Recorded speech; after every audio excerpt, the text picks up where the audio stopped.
Aku disiram sambal oleh ibu mertua karena tak urus rumah saat sedang sakit. Kubalas dia lebih kejam. Anggi tahu, pernikahannya dengan Rizky bukanlah akhir dari dongeng, melainkan awal dari ujian yang sesungguhnya.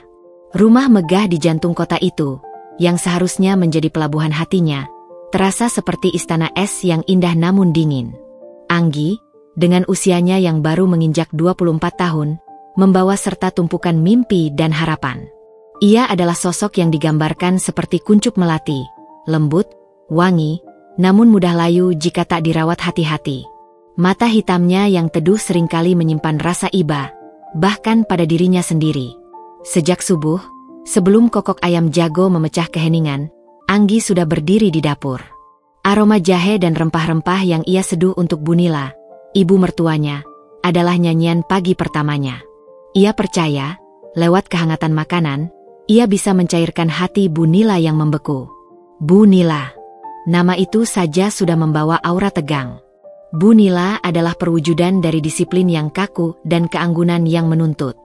Rambutnya selalu tersanggul rapi, tatapannya tajam seperti mata elang, dan suaranya, meski tidak selalu keras, memiliki daya tekan yang mampu membuat punggung Anggi merinding. Bunila adalah seorang janda yang ditinggal mati suaminya 10 tahun lalu. Ia membesarkan Rizky sendirian, dengan segala tuntutan dan standar tinggi seorang ibu tunggal. Di mata Bunila, Anggi hanyalah menantu. Sebuah status yang harusnya membawa pelayanan tanpa batas, bukan kasih sayang yang tulus. Pagi itu, Anggi meletakkan secangkir teh jahe hangat di meja makan. Piring-piring sudah tertata sempurna, serbet dilipat menyerupai angsa. Nggi, suara Bunila terdengar dari lantai 2, memanggil tanpa intonasi. Anggi bergegas ke bawah tangga. Ya, Bu. Bunila turun perlahan, langkahnya mantap. Ia mengenakan blus sutra berwarna gelap yang selalu membuatnya tampak berjarak. Matanya menyapu lantai marmer hingga sudut plafon, mencari celah. Nggi, lihat debu di sudut itu. Bunila menunjuk ke celah sempit antara lemari pajangan dan dinding dengan ujung jari telunjuknya. Kamu pikir ini hotel? Kamu harusnya lebih sigap. Menantu, jangan malas. Anggi menelan ludah. Ia sudah membersihkan rumah ini 3 kali kemarin. Debu di celah sekecil itu, bagi Anggi, adalah hal yang wajar. Tapi bagi Bunila, itu adalah bukti nyata kegagalan. Maaf, Bu. Saya akan segera bersihkan, jawab Anggi dengan suara yang berusaha ia jaga agar tetap tenang. Ia meraih lap di dapur, hatinya terasa diremas perlahan. Di ambang pintu kamar, Rizky muncul. Rizky adalah pelangi di tengah badai kehidupan Anggi. Wajahnya tampan, hatinya baik, dan profesinya sebagai seorang arsitek muda cukup menjanjikan.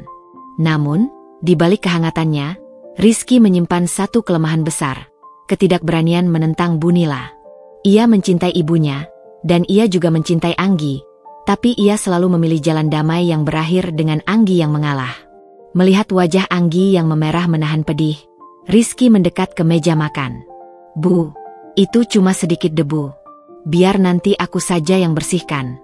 Anggi, kamu sarapan dulu, ujar Rizky, berusaha meredakan ketegangan dengan nada bicara yang ceria dibuat-buat. Bunila menyesap teh jahenya tanpa melihat Rizky. Kamu memanjakannya, Kaye. Kalau kamu terus begitu, dia akan makin seenaknya.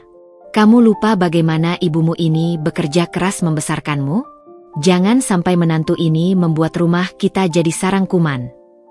Rizky terdiam. Kalimat, bekerja keras membesarkanmu, adalah mantra tak terucapkan yang selalu sukses membungkamnya. Ia merasa berhutang budi tak terhingga pada ibunya. Anggi datang membawa lap. Tidak apa-apa, Mas. Aku akan bersihkan. Mas, ayo sarapan. Rizky menghela napas. Baiklah. Tapi setelah ini kamu istirahat sebentar. Ya, jangan lupa. Kamu punya pesanan kue hari ini. Anggi tersenyum tipis. Pasti. Anggi adalah baker rumahan berbakat. Kue-kuenya terkenal di kalangan teman-teman dekat Rizky karena rasanya yang menggugah kenangan. Baginya, meracik adonan adalah terapi, tempat ia menumpahkan semua tekanan. Jualan kue, potong Bunila tiba-tiba, meletakkan cangkir dengan sedikit bunyi denting. Lebih baik urus suami dan rumah dengan benar daripada berkutat dengan tepung dan ovenmu itu. Apa kamu pikir Rizky tidak sanggup membiayaimu? Menjual kue receh seperti itu hanya mempermalukan kita. Hati Anggi mencelos. Usaha kuenya adalah sayap-sayap kecil yang berusaha ia kembangkan.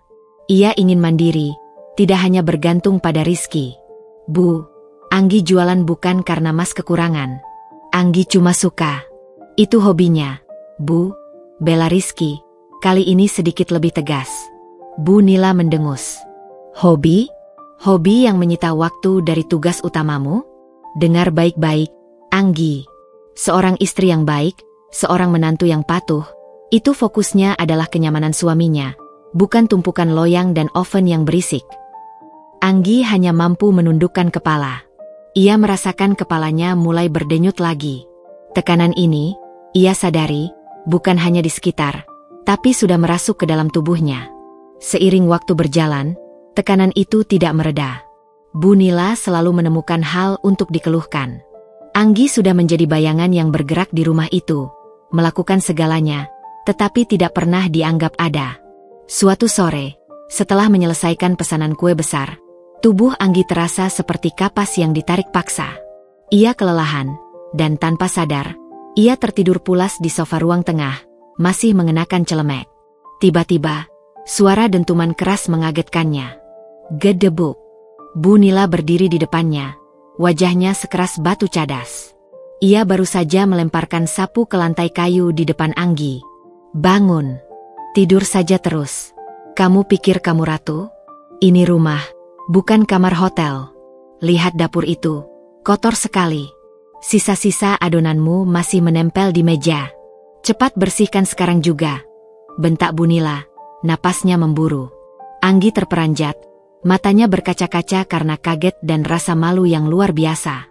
Ia segera melepaskan celemek. Maaf, Bu. Tadi saya terlalu lelah. Saya langsung bersihkan. Anggi bangkit, tubuhnya limbung sesaat. Lelah? Alasan klasik. Semua orang juga lelah, Anggi. Tapi tidak semua orang meninggalkan pekerjaan mereka terbengkalai seperti ini. Kamu harusnya bersyukur Rizky mau menikahimu. Jangan balas kebaikan kami dengan kemalasan, sindir Bu Nila pedas. Anggi cepat-cepat melangkah ke dapur. Air mata yang ia tahan sejak tadi akhirnya menetes saat ia memegang spons. Di ambang pintu dapur, Rizky yang baru pulang kerja melihat pemandangan itu. Ia hanya bisa menggeleng pelan. Rasa bersalah menghimpit dadanya. Malam harinya, di kamar, Rizky mencoba menghibur Anggi. Sayang, jangan dengarkan ibu, ya? Ibu memang begitu. Nanti biar aku bicara lagi dengan ibu, kata Rizky sambil memijat pelipis Anggi. Anggi bersandar pada bahu suaminya. Mas, aku sudah berusaha keras. Aku bangun pagi, aku bersihkan rumah, aku masakkan makanan kesukaan ibu. Tapi kenapa ibu tidak pernah melihatnya? Kenapa ibu selalu mencari kesalahanku? Rizky membelai rambut Anggi. Ibu hanya takut. Takut aku lebih mencintaimu daripada dia. Ibu hanya memilikiku. Nggi. Dia kesepian. Mungkin dia berpikir, kalau dia tegas, kamu akan jadi menantu sempurna yang bisa menggantikan posisi ayah di rumah ini. Tapi, Mas, ketegasan ibu itu menyakitkan, lirih Anggi. Kepalaku sering sakit akhir-akhir ini. Aku merasa selalu di bawah tekanan. Aku takut, Mas. Aku takut aku tidak akan pernah cukup baik di mata ibu. SSST, kamu sudah lebih dari cukup. Kamu adalah hadiah terbaik yang Tuhan berikan padaku, bisik Rizky, mencium kening Anggi. Mulai besok, kalau kamu lelah, jangan paksakan. Biar aku yang bilang ke ibu. Namun, ucapan Rizky hanyalah janji yang mudah patah. Esok harinya, saat Rizky mencoba membela Anggi di meja makan, Bu Nila hanya membalasnya dengan tatapan merendahkan, lalu mengalihkan pembicaraan, membuat Rizky merasa tak berdaya dan Anggi semakin terisolasi. Perkataan Bu Nila di siang bolong itu kembali teringang. Manja sekali. Sakit sedikit saja sudah seperti mau mati. Dulu ibu bekerja sambil mengurus rumah dan kamu tidak pernah mengeluh. Jangan kasih dia hati, Kaye. Nanti dia makin seenaknya. Anggi tahu, ia mulai sakit. Tapi ia tidak berani menyerah. Ia tidak mau Bu Nila menang dan membuktikan bahwa ia memang menantu yang lemah. Bibit-bibit konflik ini, kecil namun tajam, terus-menerus menggores permukaan hati Anggi, perlahan membentuk garis batas yang terlalu tipis antara kesabaran dan kehancuran. Ia sedang berjalan di atas tali tipis, dan Anggi merasa ia tak lama lagi akan jatuh. Kehidupan Anggi di rumah itu kini bergerak dalam kecepatan yang memusingkan. Setiap hari adalah perlombaan tanpa garis finish, di mana Bu Nila selalu menjadi juri yang paling kejam. Setelah kejadian sapu di ruang tengah, Anggi berusaha meningkatkan kewaspadaannya hingga ke level obsesi. Ia membersihkan rumah dengan detail mikroskopis, memastikan tidak ada sehelai rambut pun yang luput dari pandangan Bu Nila. Ia memasak bukan hanya enak, tapi juga harus sempurna secara visual. Namun, pengorbanan fisiknya mulai menunjukkan harga yang mahal. Rasa sakit di kepalanya yang sebelumnya hanya sepercik api, kini terasa seperti bara yang terus menyala. Seringkali, saat tengah mengaduk adonan kue, pandangannya mendadak kabur. Rasa mual selalu menjadi teman setia setiap kali ia mencium aroma masakan yang kuat. Tubuhnya yang semula berisi, kini terlihat lebih kurus, seperti anting-anting yang terlalu sering dipakai hingga menipis. Suatu sore, saat Anggi sedang menata piring-piring di rak setelah makan malam, ia merasakan perutnya nyeri sekali. Angin dingin terasa menusuk dari dalam. Ia mencoba menahannya, takut Bu Nila melihat kelemahannya. "Anggi, kamu yakin rak itu sudah bersih? Rasanya aku melihat ada noda air di sana," tegur Bu Nila, matanya menatap tajam dari sofa ruang makan. Anggi menoleh. Ia sudah mengeringkan piring-piring itu dengan lap kering. "Sudah, Bu. Sudah kering dan bersih," jawab Anggi. Suaranya sedikit bergetar menahan sakit. Bu Nila bangkit. Langkah kakinya di lantai marmer terdengar seperti detak jam yang mempercepat nasib. Ia mendekat, mengamati rak piring, lalu menyentuh salah satu piring. "Oh, ya? Kalau kering, kenapa piring ini terasa lembab?" Bu Nila mengangkat piring itu. "Menantu, dengar.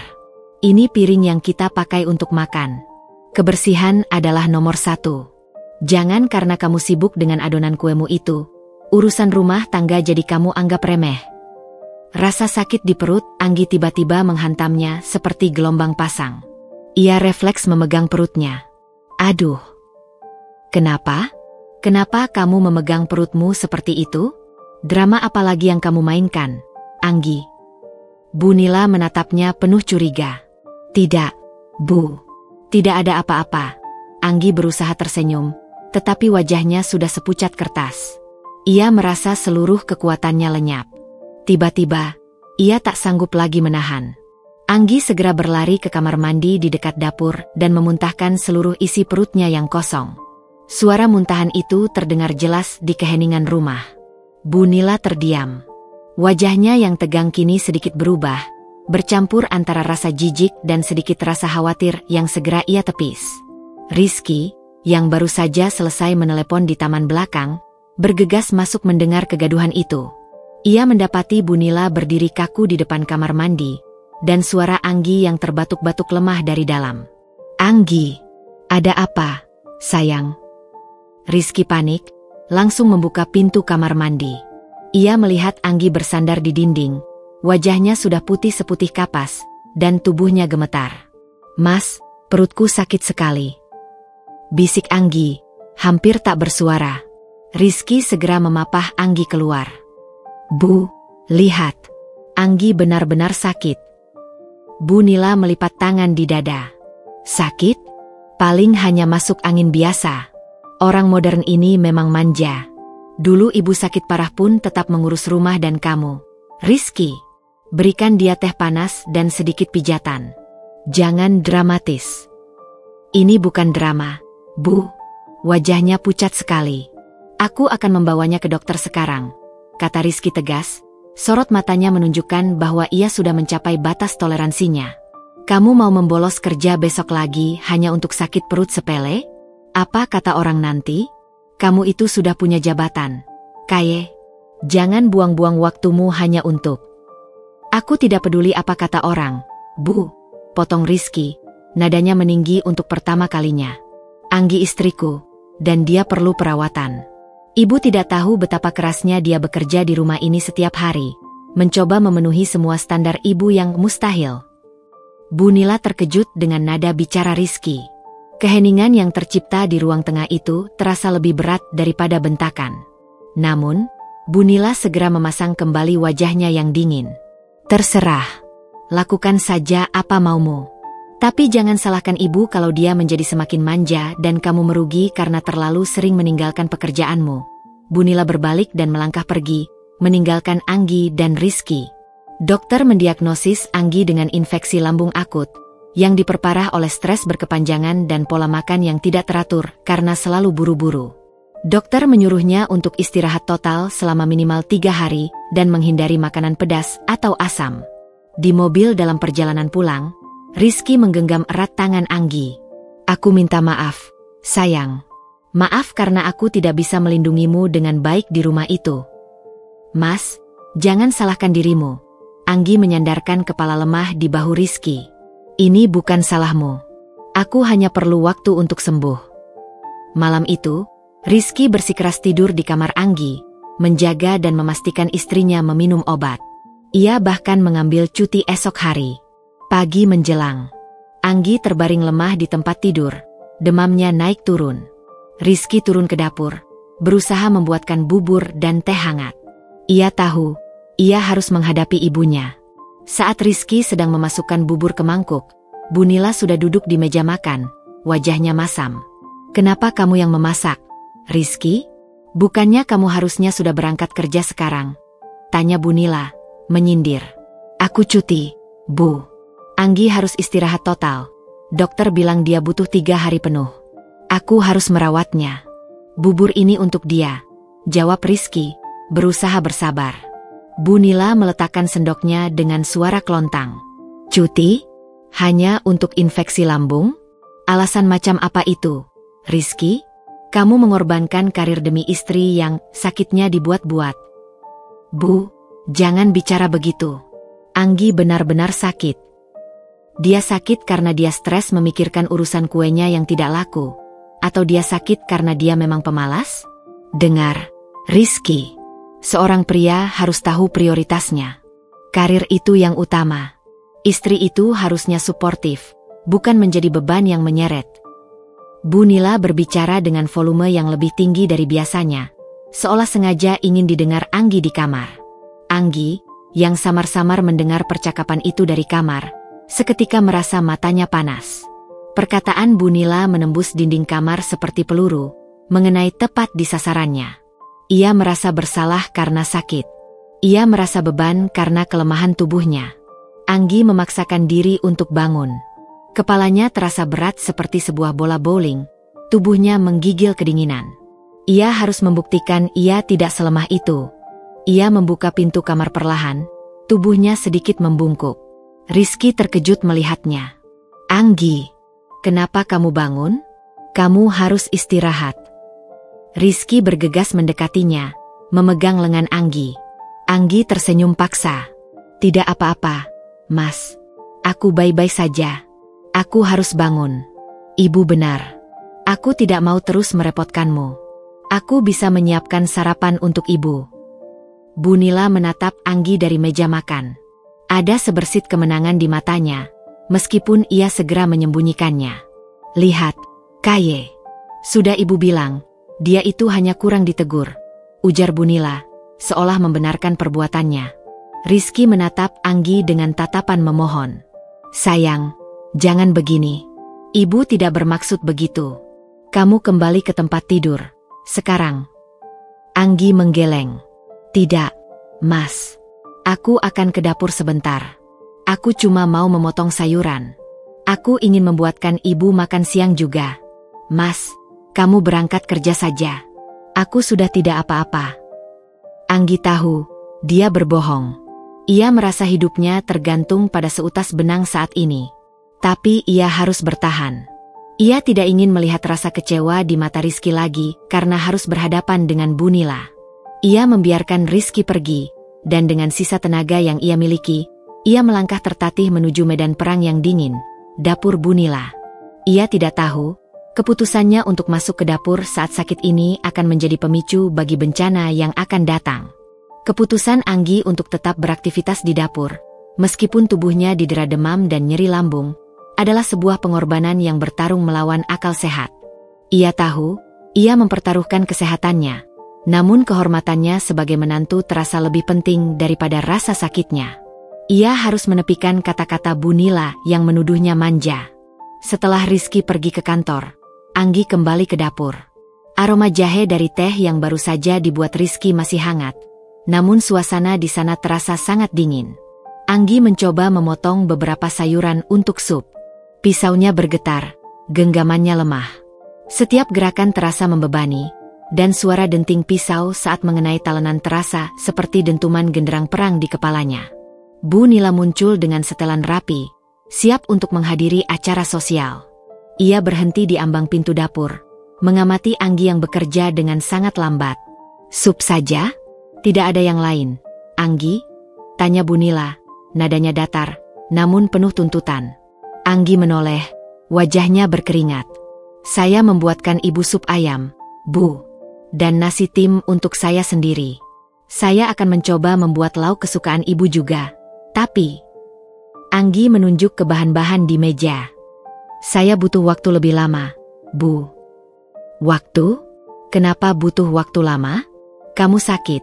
Atau kamu memang sengaja memperlambat pekerjaanmu untuk mendapatkan simpati Rizky?" Bu Nila maju beberapa langkah, meletakkan tas tangannya di kursi. "Lihat tanganmu itu, memotong sayur saja gemetaran. Kalau tidak sanggup, jangan sok-sokan bangun.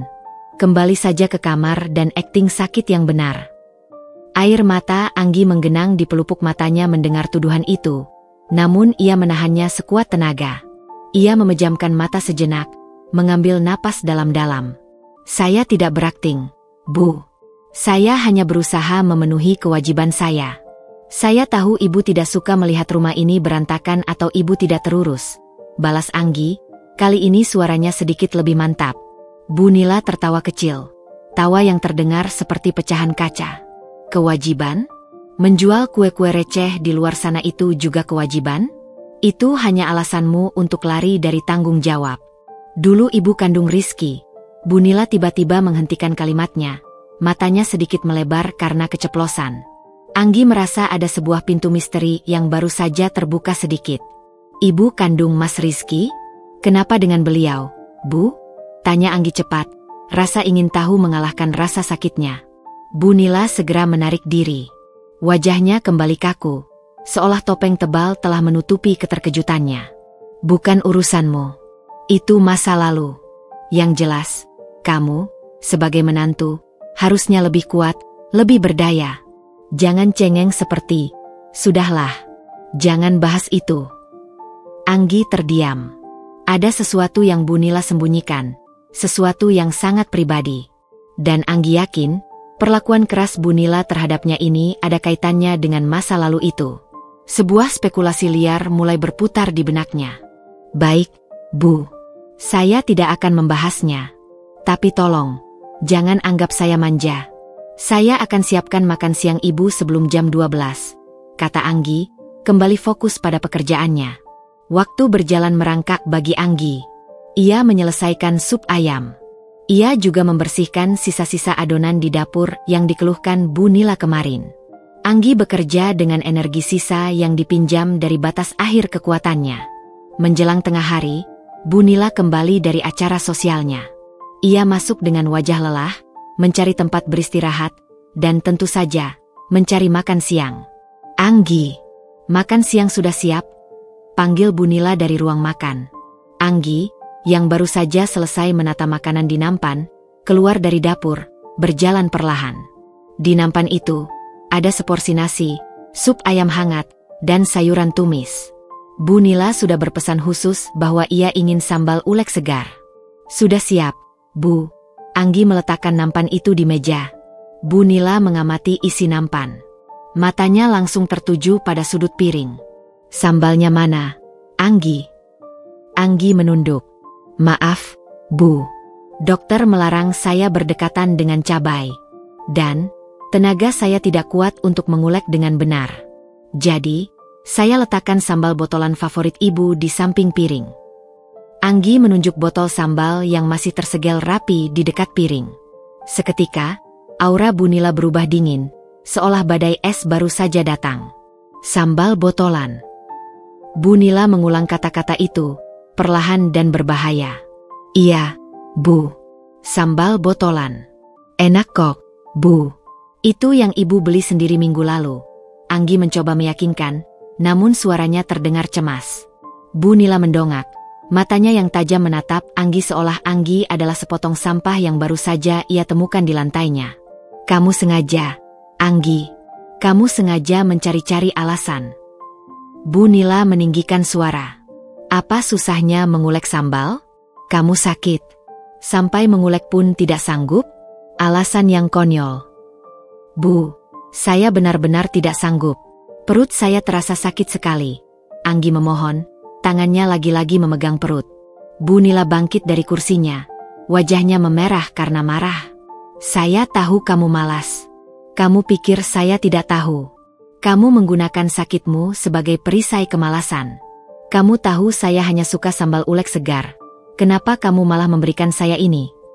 Bu Nila mengangkat botol sambal itu, lalu membantingnya ke meja hingga botol plastik itu mengeluarkan suara hampa. Saya hanya mencoba, Bu. Saya takut kalau saya memaksakan diri, sakit saya akan lebih parah, kata Anggi. Kini ia mulai menangis tanpa suara. Hatinya sudah retak berkeping-keping. Parah katamu. Kamu bahkan tidak terlihat parah. Hanya pura-pura. Kamu pikir saya tidak tahu bagaimana cara orang berakting?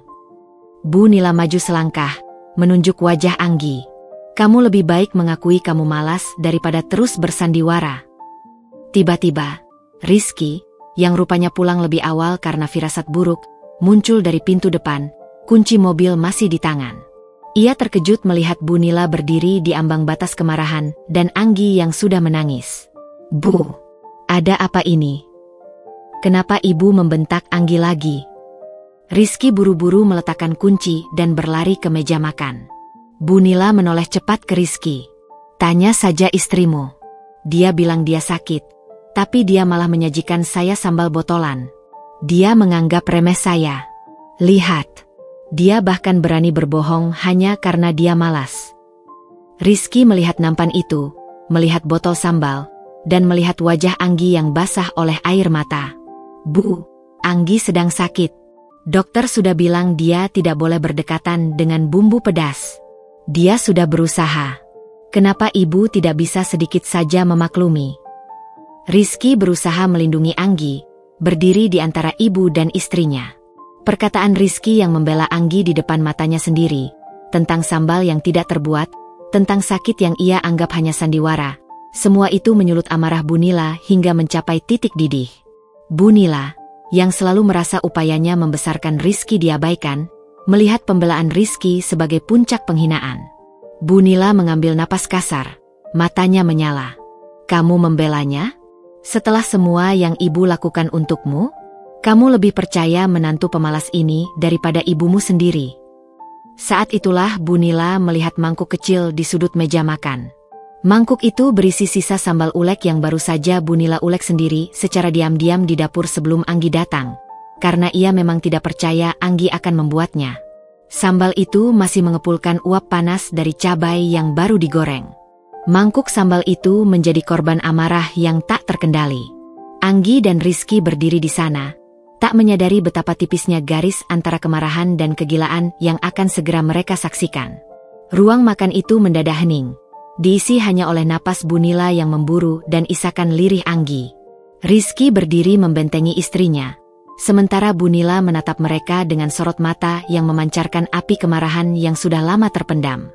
Pembelaan Rizky barusan, yang ia artikan sebagai penolakan dan penghinaan atas pengorbanannya selama ini, telah menghancurkan dinding pertahanan Bu Nila. Kamu lebih percaya menantu pemalas ini daripada ibumu sendiri. Ulang Bu Nila, suaranya kini melengking. Setelah semua yang ibu lakukan. Setelah semua pengorbanan ibu. Rizky merasa jantungnya mencelos. Ia tahu, ia telah menyentuh urat nadi sensitif Bu Nila, pengorbanan masa lalu. Bu, ini bukan masalah percaya. Ini masalah kesehatan. Anggi sakit. Sakit. Bu Nila meludah kata itu seolah-olah kata tersebut adalah racun. Ia melangkah maju, tangannya dengan cepat meraih mangkuk kecil yang berisi sambal ulek panas yang ia buat sendiri. Sambal itu, dengan minyak cabai berwarna merah menyala, masih mengeluarkan uap tipis. Kamu bilang dia sakit? Kamu bilang dia tidak sanggup membuat sambal.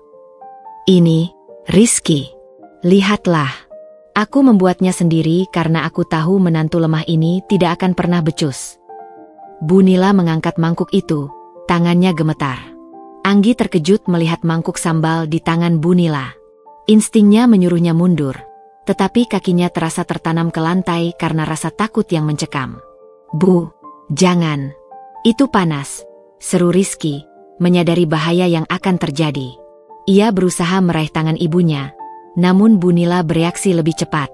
Dalam sekejap mata yang terasa berjalan lambat seperti adegan film, Bu Nila menarik tangannya dari jangkauan Rizky. Sambil menatap mata Anggi dengan kebencian yang begitu mendalam, kebencian yang entah datang dari mana, Bu Nila mengangkat mangkuk itu tinggi-tinggi. Kalau kamu tidak bisa merasakan sakitnya hidup yang keras, rasakan ini, Anggi. Biur. Sambal ulek panas itu terlempar dan menghantam wajah serta lengan Anggi. Rasa pedih yang ia rasakan akibat infeksi lambung seketika hilang, digantikan oleh rasa panas yang membakar hingga ke tulang. Minyak cabai yang mendidih terasa seperti ribuan jarum panas yang menancap di kulitnya. Anggi menjerit. Bukan jeritan biasa, melainkan lolongan pilu yang berasal dari rasa sakit fisik yang luar biasa dan rasa sakit hati yang mencapai puncaknya. Ia refleks menutup mata dan wajahnya dengan tangan kiri, sementara lengan kanannya yang terkena siraman langsung terasa melepuh. Rizky, yang hanya berjarak 1 langkah, terperanjat. Ia seperti baru terbangun dari mimpi buruk. Wajahnya memutih pasi, melihat pemandangan itu. Anggi. Rizky berteriak. Suara Rizky pecah, penuh ketakutan dan penyesalan. Ia segera menarik tubuh Anggi yang lunglai dan menggigil. Anggi, meskipun kesakitan, berusaha membuka matanya yang perih. Ia melihat Bu Nila, yang kini berdiri mematung di tengah ruangan. Wajah Bu Nila tidak lagi merah karena marah, melainkan putih membeku, seperti ia sendiri terkejut dan ketakutan dengan tindakan spontannya. Mangkuk kosong itu jatuh ke lantai, pecah dengan bunyi denting yang sumbang. Bu, apa yang ibu lakukan? Rizky membentak ibunya. Itu adalah bentakan yang paling keras dan penuh kekecewaan yang pernah Bu Nila dengar dari putranya. Aku tidak sengaja. Aku hanya... Bu Nila mencoba bicara, tetapi kata-katanya tertelan kembali ke tenggorokan. Ia tampak seperti patung yang baru saja bernyawa, bingung, menyesal, namun amarahnya masih tersisa seperti jejak asap di udara. Rizky tidak menunggu jawaban. Ia memapah Anggi, yang kini menangis terseduh-seduh, dan membawanya secepat kilat ke kamar mandi. Mas, sakit panas sekali. Rintih Anggi, sambil memegangi wajah dan lengannya. Ya Tuhan, sayang, tenang, aku akan cuci ini. Ibu sudah gila. Dia benar-benar sudah gila. Rizky membuka keran, menyiramkan air dingin ke lengan Anggi. Minyak dan sisa cabai segera terbilas, meninggalkan bekas merah dan beberapa bagian yang mulai melepuh. Di luar, Bu Nila masih berdiri di tempatnya. Ia melihat ke lantai yang kotor oleh sambal, dan tangannya, yang masih terasa panas bekas memegang mangkuk, terasa kaku. Ia merasakan gelombang penyesalan yang dingin datang menghantamnya, namun ia segera menutupinya dengan kemarahan yang tersisa. Ini salah Anggi. Kalau saja dia tidak manja. Kalau saja dia tidak memprovokasi. Setelah membersihkan Anggi dan mengoleskan salep pertolongan pertama, Rizky mengunci pintu kamar mereka. Ia membaringkan Anggi dengan hati-hati. Anggi kini terisak pelan. Tubuhnya menggigil bukan hanya karena sakit, tetapi karena syok emosional. Rizky duduk di sampingnya. Air mata mengalir di pipinya. Aku akan membawamu ke klinik setelah kamu tenang sedikit. Aku benar-benar minta maaf, sayang.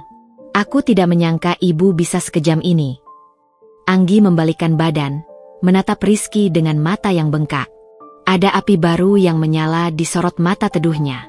Bukan api kemarahan, melainkan api tekad yang dingin. "Mas," kata Anggi, suaranya serak dan mantap, mengejutkan Rizky. "Aku tidak akan membiarkan ini berlalu." Rizky terkejut. Ia tidak pernah mendengar Anggi berbicara dengan nada seberat itu. "Apa maksudmu, sayang? Aku akan segera mencarikan rumah baru. Kita pergi dari sini. Aku akan ceraikan ibu jika perlu." Anggi menggeleng perlahan. "Tidak, Mas. Aku tidak akan membiarkan kita lari. Aku ingin tahu, mengapa ibu begitu membenciku? Mengapa amarahnya begitu besar, seolah-olah aku telah mencuri nyawanya?" "Dia memang keras, Nggi. Sejak dulu. Dia kesepian," jawab Rizky, mencoba mencari alasan. "Lebih dari keras, Mas. Ini kejam. Aku disiram sambal panas. Ini bukan lagi soal manja atau malas. Ini adalah manifestasi dari sesuatu yang lebih gelap di hati ibu. Dia seperti menyimpan dendam yang sudah berkarat." Anggi menatap ke langit-langit, air mata kembali menetes. "Aku akan membalasnya, Mas." Rizky meraih tangan Anggi. "Jangan, sayang. Balas dengan apa? Dengan kekerasan? Itu akan membuatmu sama seperti ibu." Anggi memejamkan mata. "Aku tidak akan membalasnya dengan kekerasan fisik, Mas. Itu murahan. Aku akan membalasnya dengan cara yang paling kejam bagi Bunila. Aku akan membalasnya dengan kebenaran." Rizky menatap istrinya, tak mengerti. Wajah Anggi yang terbakar, disandingkan dengan tekadnya yang membaja, menciptakan kontras yang menakutkan. Kelezatan Anggi telah habis, digantikan oleh keberanian yang dingin. "Kebenaran apa, Nggi?" desak Rizky. Anggi hanya menggeleng.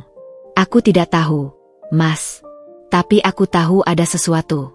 Tadi ibu keceplosan menyebut ibu kandungmu. Aku akan mencari tahu apa yang ibu sembunyikan. Aku akan mencari celah. Aku akan bongkar rahasia gelap yang membuat hati ibu sekeras batu dan sekejam iblis." Rizky terdiam. Ia tahu, Anggi yang sekarang bukan lagi Anggi yang dulu, yang hanya bisa menunduk dan menangis. Istrinya telah ditempa oleh api kebencian, dan kini siap membalas. Balasannya tidak akan melibatkan fisik, tetapi jauh lebih dalam dan menghancurkan secara emosional. "Aku akan membantumu, Nggi. Tapi berjanjilah, kita akan pergi setelah semua ini selesai." "Aku tidak mau kamu terluka lagi," ujar Rizky, mencium kening Anggi, sebuah janji perlindungan di tengah badai yang baru saja dimulai. Keesokan harinya, Anggi tidak bisa bergerak banyak karena lukanya. Namun, pikirannya bekerja cepat. Ia mulai menyusun rencana. Balas dendamnya akan dimulai dengan pencarian sebuah misi rahasia untuk mengungkap masa lalu yang Bunila tutup rapat. Sebuah masa lalu yang Anggi yakini adalah kunci dari semua kekejaman ini. Lengan Anggi terbalut perban tebal, meninggalkan bekas merah yang akan menjadi tanda pengingat pahit atas kekejaman Bunila. Secara fisik, ia mulai membaik, namun secara batin, ia telah menjadi sosok yang berbeda. Kelembutan Anggi telah mengeras, seperti adonan yang dipanggang terlalu lama, meninggalkan inti yang kuat dan tak mudah rapuh. Tekadnya untuk mengungkap kebenaran Bunila bukanlah lagi sekadar balas dendam, melainkan upaya penggalian sejarah untuk memahami mengapa hati Bunila bisa sedemikian hampa kasih sayang. Rizky, setelah kejadian siraman sambal, benar-benar berubah. Rasa bersalahnya menghimpitnya seperti beban 1000 ton. Ia mengambil cuti panjang dan menolak untuk meninggalkan Anggi sendirian. Bunila, setelah ledakan amarahnya, justru memilih mengurung diri. Ia hanya keluar untuk makan dan kembali masuk kamar. Tidak berani bertatap muka dengan Anggi maupun Rizky.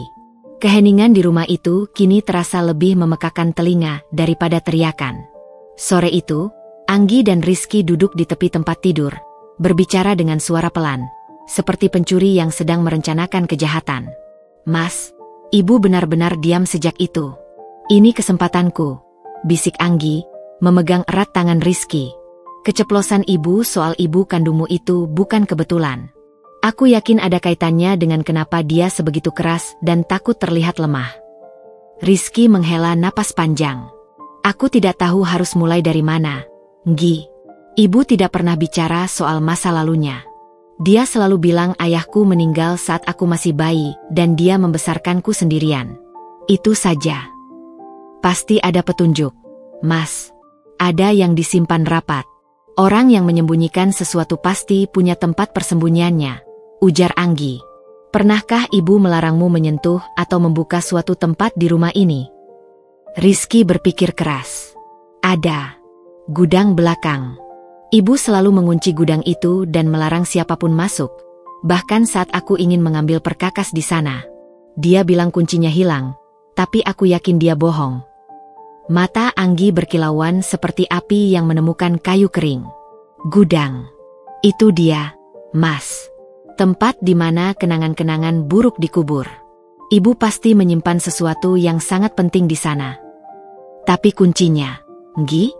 Aku tidak mau kita ketahuan mendobraknya. Rizky khawatir. Kita tidak akan mendobrak. Aku butuh bantuan. Temanku, Vina. Kamu ingat, Mas? Vina yang pintar membuat replika kunci. Anggi mengingat temannya semasa kuliah yang kini membuka jasa event organizer dan sering bekerja dengan barang antik. Dia mungkin bisa membantu kita membuat duplikat kunci gudang tanpa sepengetahuan Bu Nila. Meskipun Rizky merasa tidak nyaman harus melakukan tindakan rahasia seperti ini, melihat tekad di mata Anggi, ia tidak sanggup menolak. Cintanya pada Anggi lebih besar daripada rasa takutnya pada Bu Nila. Baiklah. Aku akan hubungi Vina. Tapi berjanjilah, Nggi, kalau kita tidak menemukan apa-apa, kita pergi dari sini. Aku tidak ingin kamu terus-menerus membusuk dalam kebencian. Rizky memohon. Aku berjanji, Mas. Aku hanya ingin kedamaian yang sejati, bukan pelarian, jawab Anggi. Keesokan harinya, Anggi berpura-pura masih sangat lemah, sementara Rizky menghubungi Vina. Vina, yang kaget mendengar cerita Anggi, langsung setuju membantu. Pertemuan dilakukan di luar, saat Bu Nila sedang ke pengajian rutin. Astaga, Anggi, lenganmu. Vina terperanjat melihat bekas luka bakar Anggi. Anggi tersenyum getir. Sambal ulek panas, Vin.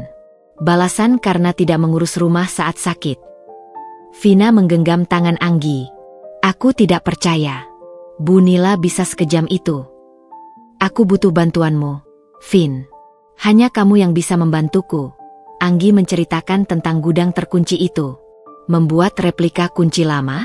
Itu keahlianku. Vina mengangguk mantap. Aku akan datang besok pagi, berpura-pura sebagai temanku yang menjenguk. Aku butuh waktu 5 menit sendirian dengan kunci itu. Rizky mencuri kunci gudang dari gantungan kunci Bu Nila saat ibunya tertidur pulas setelah meminum obat tidur malam itu. Kunci itu berkarat dan terasa dingin di tangannya. Keesokan paginya, ketika Bu Nila sedang sarapan, Vina datang. Assalamualaikum, Bu Nila. Maaf, saya Vina, teman Anggi. Boleh saya menjenguknya sebentar? Vina memasang wajah paling sopan yang ia punya. Bu Nila menatap Vina dari ujung kepala hingga ujung kaki. Masuklah. Tapi jangan lama-lama. Dia perlu istirahat total, ujar Bu Nila dingin, sedikit heran karena Vina begitu terburu-buru datang. Saat Bu Nila sibuk di dapur mengambil air minum, Vina cepat-cepat masuk ke kamar Anggi. Kunci itu sudah disiapkan Rizky di laci nakas. Cepat, Vin, bisik Anggi cemas. Vina mengeluarkan adonan khusus dan dengan sigap mencetak bentuk kunci itu. Gerakannya cepat dan terlatih. Sudah, Nggi. Aku akan pulang sekarang.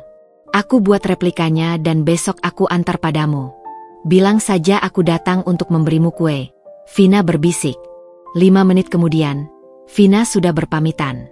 Bu Nila tidak menaruh curiga. Ia malah tersenyum sinis, menganggap perhatian teman-teman Anggi itu hanya sifat manja yang menular. Malam harinya, Anggi dan Rizky menunggu dengan gelisah. Kunci replika sudah ada di tangan Anggi. Kunci itu terasa dingin dan memberatkan, seolah menjadi beban yang harus mereka pikul. Mas, kita harus bergerak tengah malam. Saat ibu benar-benar tertidur pulas, bisik Anggi. Iya, tapi kita harus sangat hati-hati. Gudang itu ada di belakang. Kalau ibu terbangun dan mendapati kita di sana, semuanya hancur. Rizky menelan ludah. Ia merasa seperti seorang mata-mata yang mempertaruhkan nyawa. Pukul 2 pagi. Rumah itu diselimuti keheningan yang mencekik. Hanya suara detak jam dinding yang terdengar. Anggi dan Rizky keluar dari kamar mereka, bergerak seperti bayangan hantu. Jantung Rizky berdetak kencang. Takut setiap bunyi di rumah itu akan memicu alarm Bunila. Mereka tiba di depan pintu gudang. Udara di sana terasa lebih lembab dan berdebu. Pintu gudang itu terbuat dari kayu tua, dengan gembok besar yang tergantung kaku. Anggi memasukkan kunci replika. Tangannya gemetar. Rizky memegang bahunya, memberikan dukungan. Klek! Suara kunci yang membuka gembok terdengar kecil, tetapi bagi mereka, suara itu seperti petir yang menyambar di tengah malam. Anggi dan Rizky menahan napas. Mereka menunggu beberapa detik, memastikan tidak ada gerakan dari kamar Bunila. Aman. Rizky membuka pintu itu perlahan, membuat bunyi derit pelan. Aroma debu, jamur, dan bau tua menyeruak keluar, menyambut mereka. Di dalam gudang, segalanya tampak berantakan. Tumpukan barang-barang bekas, perkakas, dan peralatan yang sudah lama tidak terpakai. Mereka menyalakan senter ponsel mereka dan mulai mencari. Kita cari kotak, Mas. Atau dokumen. Sesuatu yang terasa pribadi, bisik Anggi. Mereka memilah tumpukan itu. Rizky melihat-lihat di rak atas. Anggi mencari di sudut-sudut bawah. Ada tumpukan majalah lama, beberapa album foto pernikahan Bunila dan almarhum ayah Rizky, serta beberapa vas bunga retak. Tiba-tiba, Anggi melihat sesuatu di balik tumpukan kain usang di sudut. Itu adalah sebuah kotak kayu kecil, warnanya gelap, terkunci dengan gembok kecil. Kotak itu terlihat lebih terawat daripada barang-barang lain di gudang, seolah sering disentuh. Mas, ini. Anggi menyentuh kotak itu. Rizky bergegas mendekat. Ini terkunci lagi, Nggi. Tidak ada kunci kecil lain, kan? Tidak. Tapi ini kunci yang rapuh. Mungkin kita bisa membukanya dengan... Anggi melihat sebatang besi kawat tipis yang tergeletak di lantai. Tekadnya kini lebih tajam daripada kawat itu sendiri. Dengan hati-hati, Anggi mencoba mencongkel gembok itu. Peluh dingin membasahi pelipisnya. Rasa sakit di lengan dan perutnya kembali datang, namun ia mengabaikannya. Ini adalah kesempatan terakhirnya. Balas dendam, kejam, itu akan segera menemukan jalannya. Klek! Gembok kecil itu terbuka. Anggi dan Rizky saling berpandangan, mata mereka penuh harapan dan ketakutan. Mereka berdua tahu, di dalam kotak ini, mungkin tersembunyi kebenaran pahit yang akan mengubah segalanya. Anggi membuka kotak kayu itu. Isinya, beberapa surat usang, foto hitam putih, dan ya, sebuah buku jurnal kecil yang sampulnya sudah lusuh. Surat-surat lama, bisik Rizky. Dan foto. Ia mengambil salah satu foto hitam putih. Di sana, tampak seorang wanita muda yang sangat mirip dengan Bunila di usia muda, tetapi senyumnya jauh lebih tulus dan lembut. Siapa wanita ini, Mas? Ini bukan foto pernikahan ibu dengan ayahmu. Anggi mengamati foto itu. Rizky menggeleng. Aku tidak tahu. Tapi wajahnya seperti Bunila yang lebih baik. Anggi meraih buku jurnal kecil itu. Di sampulnya tidak ada nama. Ia membukanya perlahan. Tulisannya tangan yang halus, dan di halaman pertama, sebuah tanggal ditulis, 25 tahun lalu, tepat setahun sebelum Rizky lahir. Kita tidak bisa membacanya di sini. Kita harus kembali ke kamar sekarang, kata Rizky panik. Mereka sudah terlalu lama di gudang. Mereka mengunci kembali gembok gudang itu dengan hati-hati, memastikan tidak ada jejak. Mereka kembali ke kamar. Jantung berdebar kencang, membawa serta kotak kayu yang berisi bom waktu emosional itu. Saat mereka berdua duduk di kamar, di bawah cahaya lampu tidur yang redup, Anggi membuka jurnal itu lagi. Rasa penasaran Anggi telah mencapai puncaknya. Ia mulai membaca, mencoba memahami tulisan tangan yang kabur itu. Mas, dengarkan ini. Paragraf ini. Aku harus meninggalkan dia. Ini demi kebaikannya. Mereka tidak akan pernah menerima anak ini. Ratna akan merawatnya. Maafkan aku, anakku.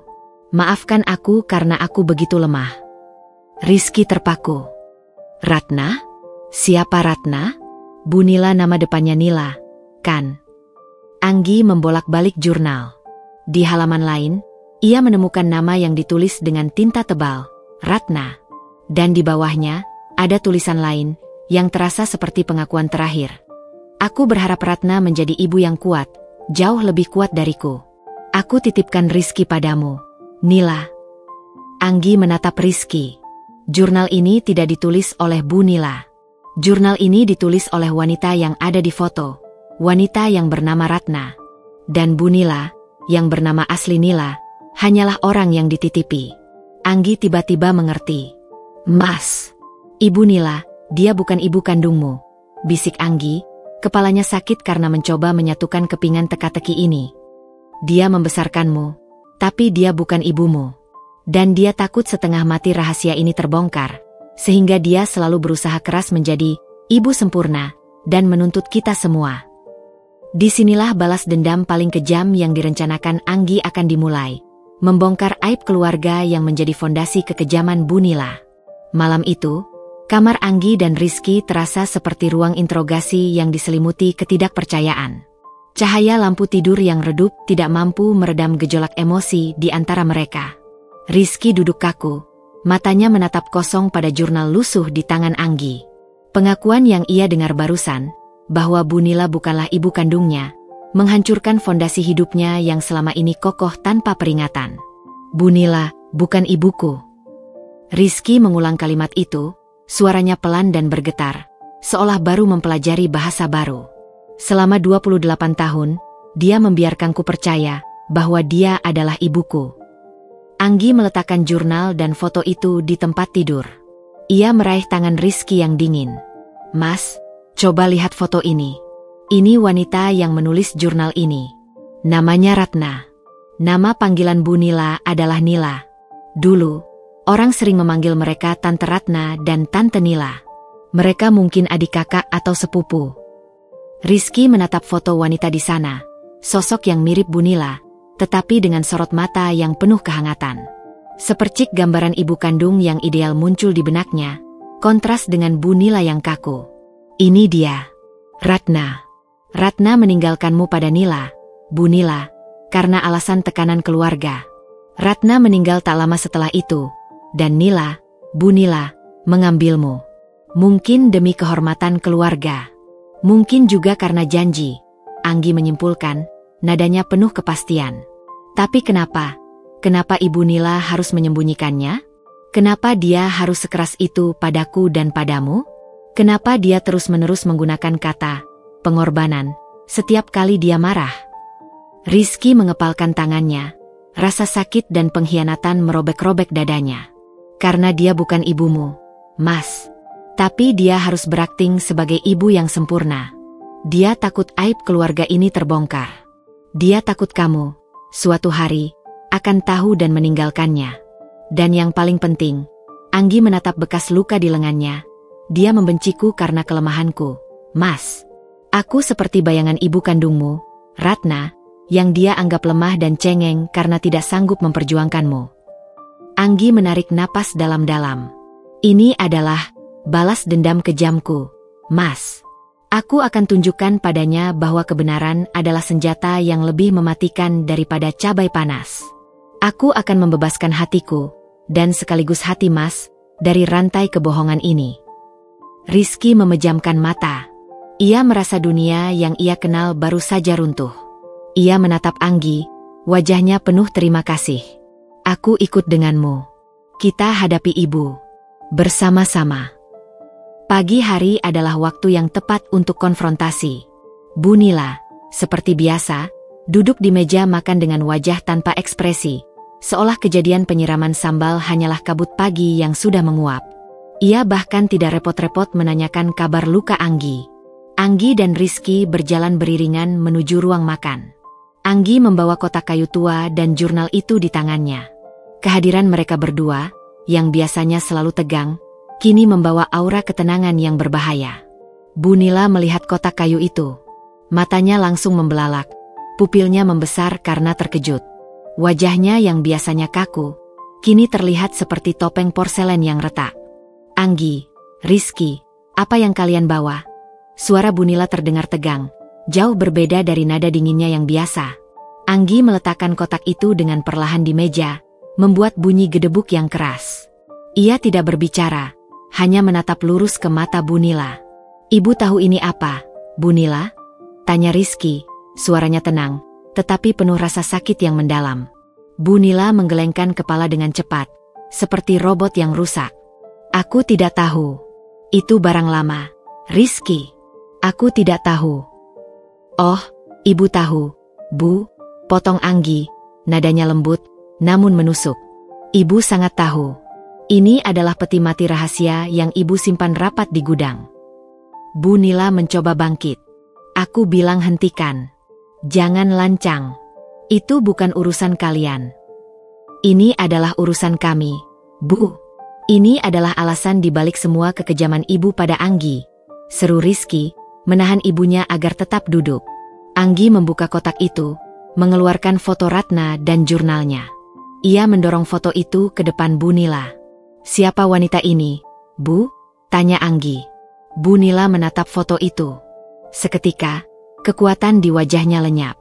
Bendungan air mata yang ia tahan selama puluhan tahun tiba-tiba jebol. Ia terisak keras, tangannya menutupi mulutnya. "Ratna," bisik Bu Nila. Nama itu keluar bersamaan dengan air matanya yang deras. "Iya, Bu Nila. Ratna. Wanita yang menulis jurnal ini. Wanita yang ibu panggil lemah dan cengeng." Anggi membuka jurnal di halaman pengakuan. "Aku ingin ibu mendengarnya. Mas Rizky juga ingin mendengarnya. Dan ibu harus mendengarnya." Anggi mulai membacakan kutipan jurnal dengan suara yang kuat dan jelas. "Aku berharap Ratna menjadi ibu yang kuat, jauh lebih kuat dariku. Aku titipkan Rizky padamu. Nila, aku tahu kamu lebih sanggup menghadapi dunia ini." Rizky memejamkan mata, memproses informasi yang menghancurkan itu. Bu Nila hanya menangis, tubuhnya bergetar hebat. Semua topengnya, semua disiplinnya, hancur berkeping-keping di depan bukti yang tak terbantahkan ini. "Dan ini, Bu Nila," Anggi menunjuk ke tulisan tangan di bagian akhir. "Ibu kandung Mas Rizky bernama Ratna. Dan ibu, bernama Nila. Ibu bukan ibu kandung Mas Rizky." Bu Nila merosot di kursinya. Air matanya kini bercampur dengan ingus, menunjukkan kerapuhan yang belum pernah dilihat Rizky seumur hidupnya.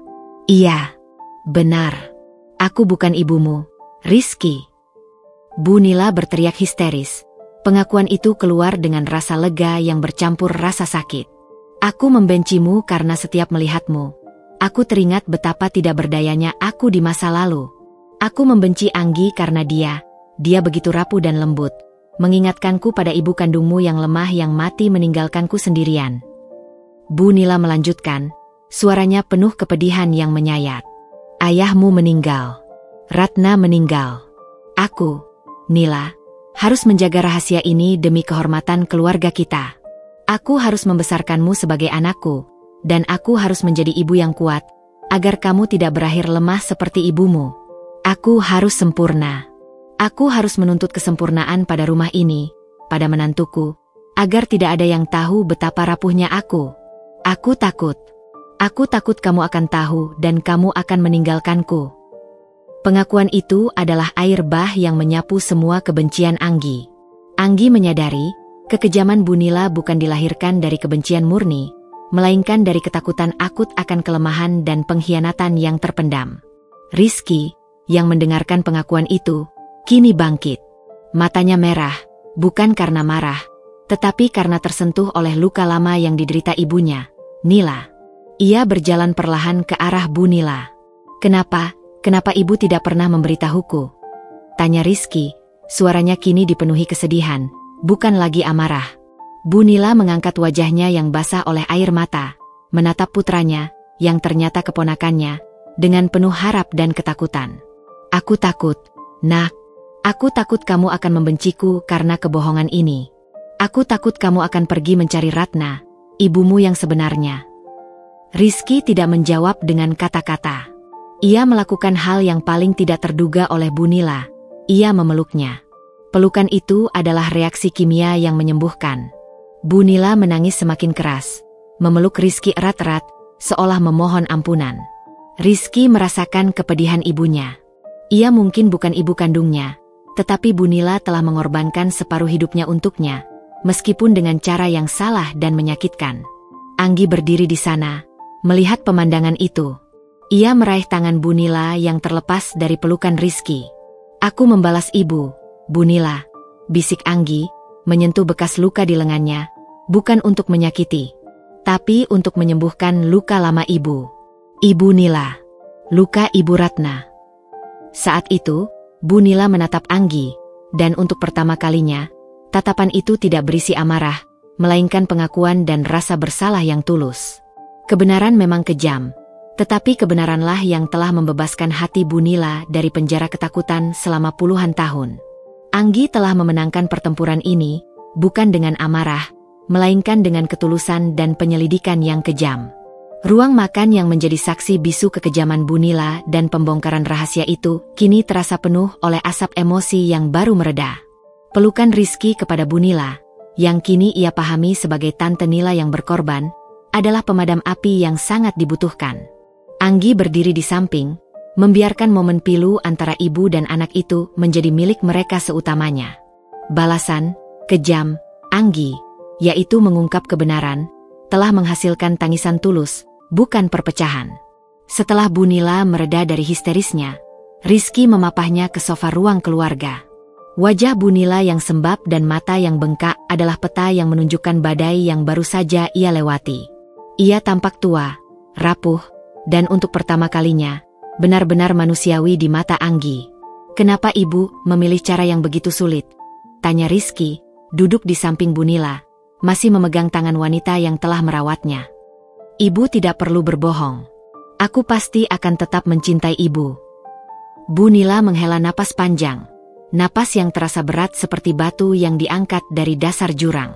"Aku tidak bisa, Nak. Dulu, keluarga kita sangat menjunjung tinggi kehormatan. Ratna, dia hamil di luar nikah. Sebuah aib besar.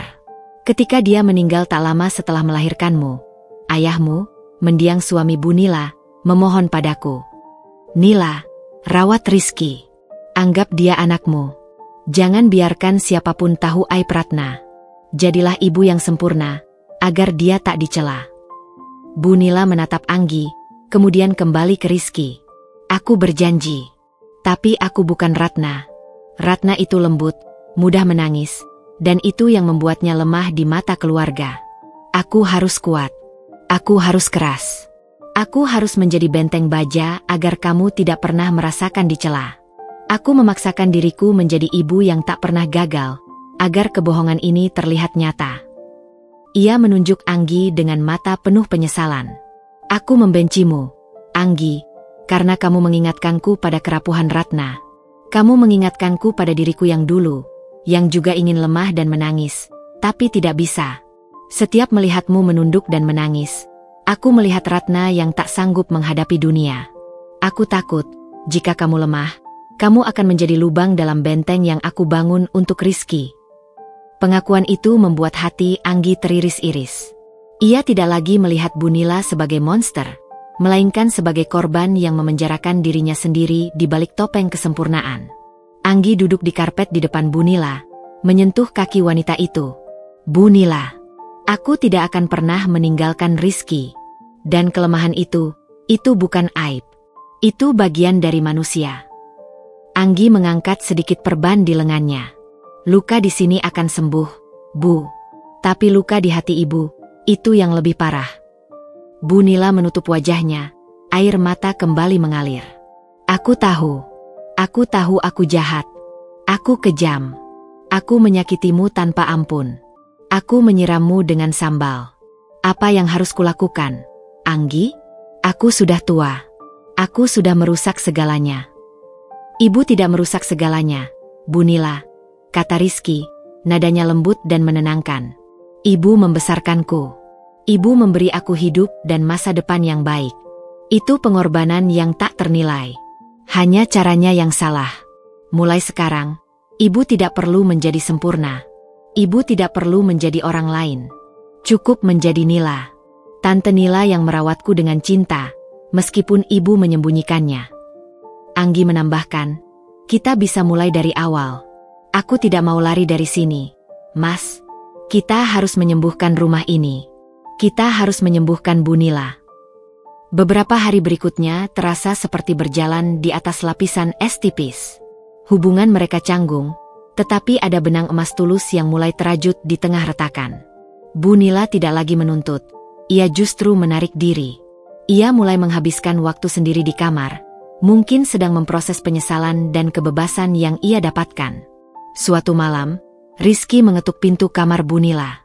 Ia masuk, membawa semangkuk bubur buatan Anggi yang masih hangat, bubur yang lembut, tanpa rempah pedas, sesuai dengan saran dokter.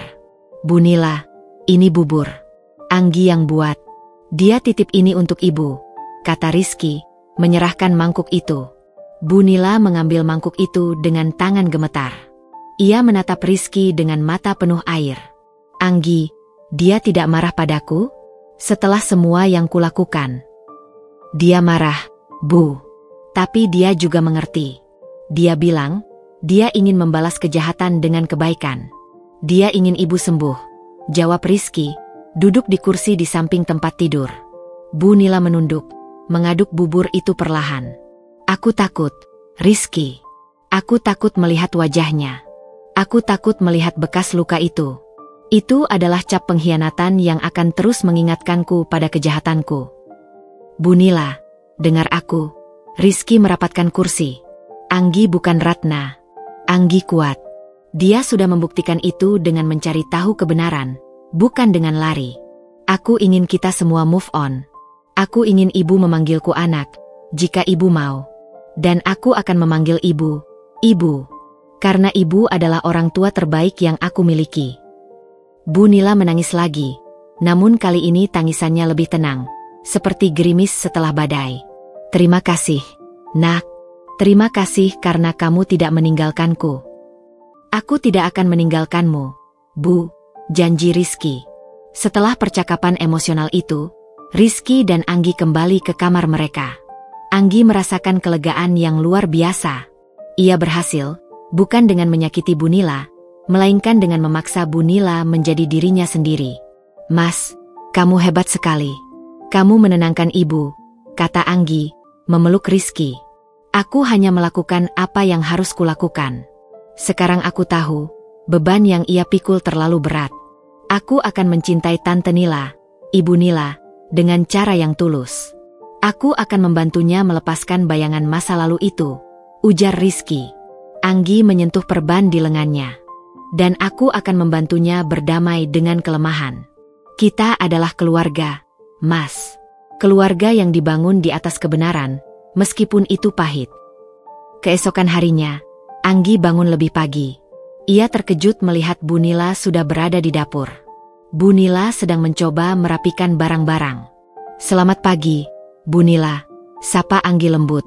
Bunila tersentak, tetapi tidak lagi menunjukkan permusuhan. Ia menatap Anggi, dan Anggi melihat penyesalan yang tulus di sana, tak lagi tertutup kemarahan. Pagi, Anggi, suara Bunila parau. Kamu, kenapa bangun? Lukamu belum sembuh total. Harusnya kamu istirahat. Saya sudah merasa lebih baik, Bu. Anggi tersenyum. Apa yang ibu lakukan? Biar saya bantu. Tidak usah, tolak Bunila pelan. Aku hanya ingin membereskan kekacauan yang kubuat. Aku akan mencuci semua piring ini. Kamu duduk saja di meja makan. Aku akan buatkan teh. Anggi terpana. Bunila mencuci piring? Membuatkannya teh? Ini adalah revolusi kecil yang terjadi di rumah itu. Ibu Nila, jangan repot-repot. Biar saya saja. Anggi maju untuk mengambil sabun cuci piring. Bunila menahan tangan Anggi, dengan sangat hati-hati, takut menyentuh perbannya. Tidak, Anggi. Biarkan aku. Aku ingin melakukan ini. Aku ingin menunjukkan bahwa aku menyesal. Dan aku ingin memulai kembali. Tanpa dendam, tanpa kebohongan.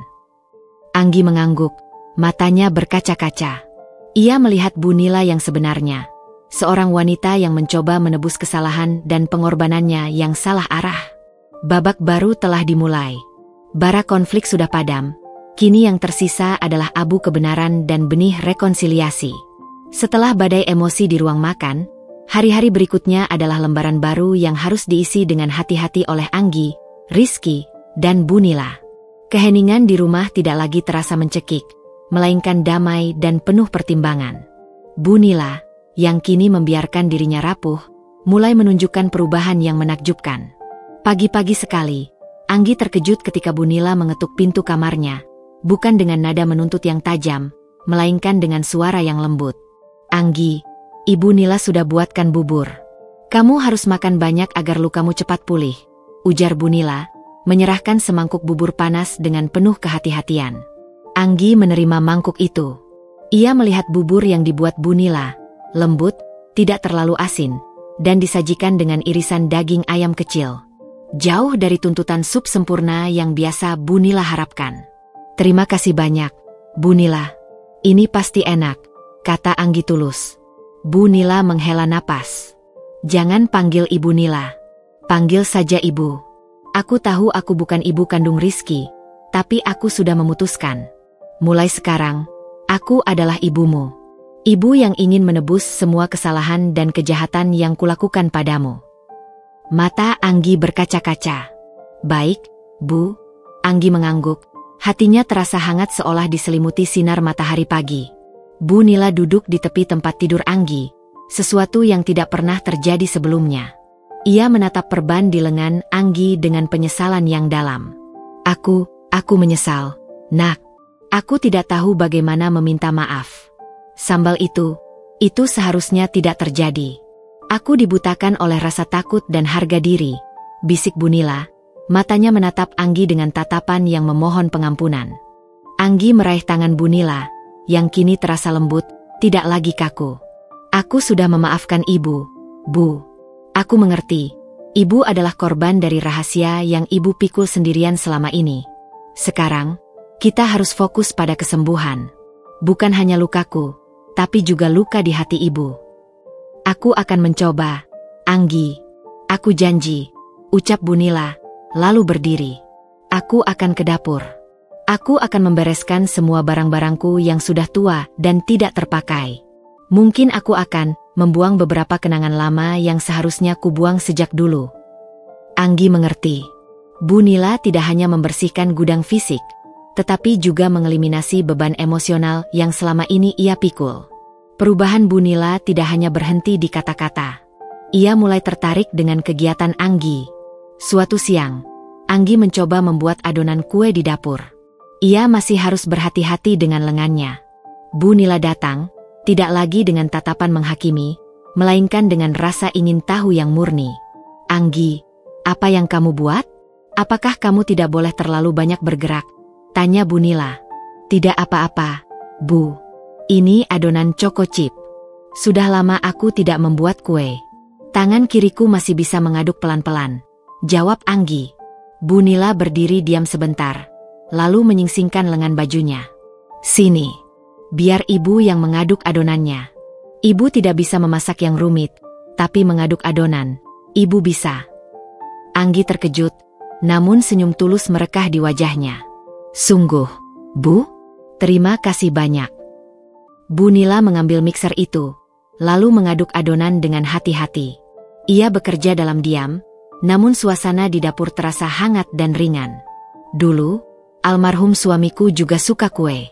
Tapi aku terlalu sibuk dengan pekerjaan dan menjaga citra, sampai tidak pernah punya waktu membuatnya." Bu Nila berbagi kenangan kecil, suaranya pelan. Ini adalah pertama kalinya ia berbagi fragmen kecil dari masa lalunya tanpa tekanan. "Tidak ada kata terlambat, Bu," balas Anggi lembut. "Mas Rizky juga sangat suka kue buatan Ibu."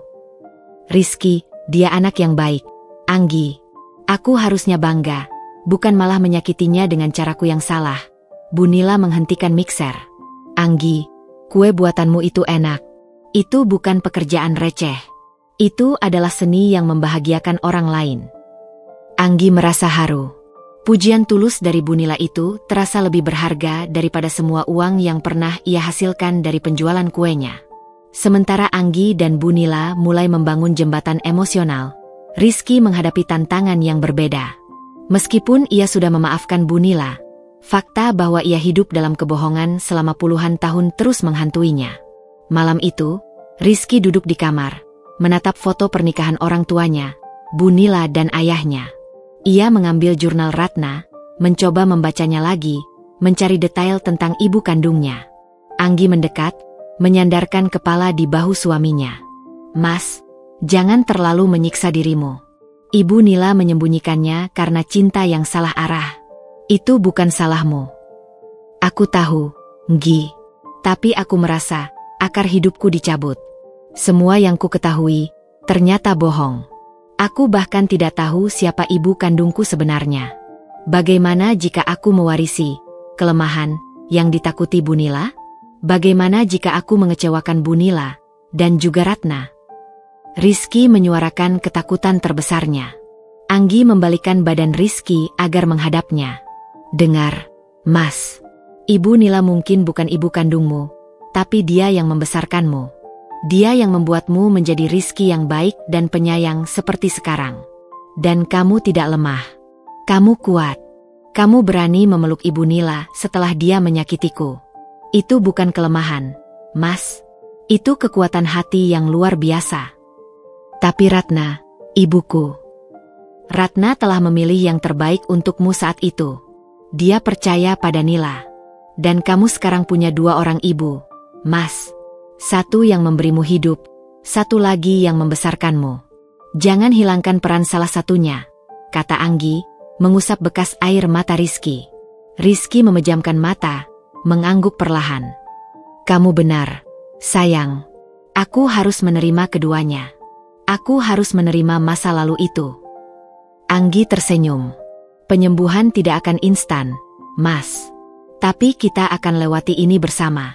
Dan ingat, Bu Nila juga butuh kita. Dia sekarang rentan. Kita adalah tiang penyangga yang harus menahannya agar tidak jatuh lagi ke dalam ketakutan lamanya." Beberapa minggu berlalu. Rumah itu mulai terasa seperti tempat yang benar-benar bisa disebut rumah. Bu Nila rutin menanyakan kabar Anggi dan bahkan mencoba membantu Anggi mengepak kue pesanan. Suatu sore, Anggi sedang mengepak kue red velvet pesanan pelanggan. Bu Nila duduk di seberangnya, membantu mengikat pita pada kotak kue. "Anggi, kamu tidak usah kelelahan. Biar ibu yang antar kue ini. Ibu mau mencoba menghirup udara luar sebentar," usul Bu Nila. Anggi terkejut. "Ibu mau mengantar kue? Tidak merepotkan, Bu?" "Tidak, Nak. Justru aku merasa berguna. Aku ingin melihatmu sukses dengan kue-kue ini. Dan aku ingin menghentikan diriku memikirkan masa lalu." Bu Nila tersenyum, senyum yang tulus, tidak lagi dipaksakan. "Terima kasih, Bu." Anggi menyerahkan kunci mobil dan alamat pelanggan. Ketika Bu Nila pergi, Anggi melihat punggungnya yang kini tampak lebih ringan. Tidak ada lagi ketegangan. Anggi menyentuh lengannya yang kini hanya meninggalkan bekas luka samar berwarna merah muda. Ia telah memenangkan pertempuran, bukan dengan menghancurkan, tetapi dengan menghadirkan kebenaran yang membebaskan. Kebenaran itu memang kejam bagi Bu Nila, tetapi justru kebebasanlah yang menjadi hadiah terindah bagi mereka semua. Setelah pengiriman kue pertama yang dilakukan oleh Bu Nila, suasana di rumah itu terasa ringan seperti kapas yang tertiup angin. Bu Nila kembali dengan senyum tulus. Ia bercerita dengan semangat tentang pelanggan yang memuji kue red velvet buatan Anggi. Interaksi ini adalah jembatan emas yang membawa Bu Nila kembali menjadi bagian aktif dari keluarga, bukan lagi seorang penguasa yang terasing. "Anggi, pelanggan itu bilang kuemu enak sekali. Dia bahkan sudah memesan lagi untuk minggu depan. Ibu bilang, jangan ragu memesan lebih banyak. Ini adalah bisnis yang menjanjikan," seru Bu Nila dengan antusiasme yang mengejutkan. Anggi tersenyum, hatinya lega. "Terima kasih, Bu. Terima kasih sudah membantu mengantar." "Ah, tidak merepotkan sama sekali, Nak. Justru ibu senang bisa keluar dan melihat dunia lagi. Ternyata, melihat orang lain bahagia karena hasil kerja kerasmu sendiri, itu rasanya lebih damai daripada harus menjaga citra yang kaku," ujar Bu Nila sambil merapikan kotak-kotak kue. Rizky, yang baru saja pulang kerja, menyaksikan pemandangan itu dari ambang pintu. Ia melihat ibunya tidak lagi memancarkan aura es yang membekukan, melainkan kehangatan yang lama ia rindukan. Wah, kelihatannya ada partner bisnis baru di sini. Canda Rizky, mendekat. Bu Nila menatap Rizky. Tatapannya tidak lagi penuh tuntutan, tetapi penuh kasih. Kamu ini, Kaye. Ibu hanya membantu Anggi. Dia butuh fokus untuk sembuh total. Lagi pula, ibu sekarang ingin lebih banyak belajar darinya. Rizky memeluk Bu Nila dari samping. Terima kasih, Bu. Aku senang melihat ibu sebahagia ini. Meskipun kehangatan sudah kembali, Rizky masih memiliki satu sudut hati yang belum sepenuhnya tenang, yaitu tentang identitasnya dan Ratna, ibu kandungnya. Anggi menyadari hal itu. Ia tahu, untuk benar-benar menutup bab lama, mereka perlu menghormati ibu kandung Rizky. Suatu malam, Rizky mengeluarkan lagi jurnal milik Ratna. Kali ini, ia membacanya dengan mata hati, bukan dengan keterkejutan. Ia mencoba memahami sosok Ratna, wanita yang digambarkan Bu Nila sebagai sosok lemah. Nggi, aku menemukan satu paragraf ini, kata Rizky, membaca pelan. Aku tahu Nila akan menjadi ibu yang baik. Dia mungkin keras, tapi dia punya hati sekuat baja. Hanya dia yang bisa melindungimu, anakku. Maaf, aku tidak sanggup. Aku tidak sanggup berjuang melawan cemoohan ini. Aku titipkan kamu pada kekuatannya. Rizky menutup jurnal itu.